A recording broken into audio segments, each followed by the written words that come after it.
காரைக்குடி அருகே வேலங்குடியில் குலதெய்வ வழிபாட்டிற்கு பழமை மாறாமல் மாட்டு வண்டி பயணம் செய்யும் கிராம மக்கள். சிவகங்கை மாவட்டம் காரைக்குடி அருகே கோட்டையூர் வேலங்குடி கிராம மக்கள் அழகர் கோவிலில் உள்ள குலதெய்வ வழிபாட்டிற்காக பழமை மாறாமல் பல தலைமுறைகளாக மாட்டு வண்டிகளில் பயணம் செய்து வருகின்றனர். மதுரை மாவட்டம் அழகர் கோவிலில் உள்ள 18ஆம் படி கருப்பரை தமிழகத்தின் பல்வேறு பகுதி மக்கள் குலதெய்வமாக வழிபடுகின்றனர்.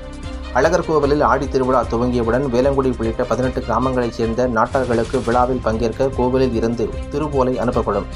இதையடுத்து அழகர் கோவிலுக்கு பாரம்பரிய பயணத்திற்காக மாட்டு வண்டிகளை சீரமைத்து தயார் செய்கின்றனர். தொடர்ந்து இன்று செவ்வாய்க்கிழமை மாலை காரைக்குடி அருகே வேலங்குடி கிராமத்தில் உள்ள பிள்ளையார் கூட்டத்திலிருந்து காளைகள் பூட்டப்பட்ட 21 மாட்டு வண்டிகளில் பயணத்தை துவக்கினர்.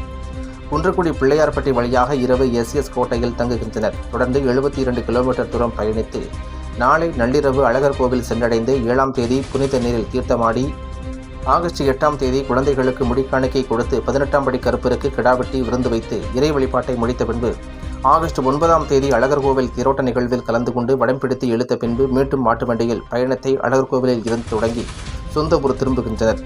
இந்த பயணம் குலதெய்வத்திற்கான வேண்டுதல்களை நிறைவேற்றவும் கிராமத்தில் ஒற்றுமை தழைத்துவங்கவும் உறவுகள் பலப்படவும் பல தலைமுறைகளாக இன்றும் பழமை மாறாமல் பாரம்பரிய முறையில் மாட்டு வண்டி பயணத்தில் குலதெய்வத்தை வழிபட்டு வருகின்றனர் என்பது குறிப்பிடத்தக்கது.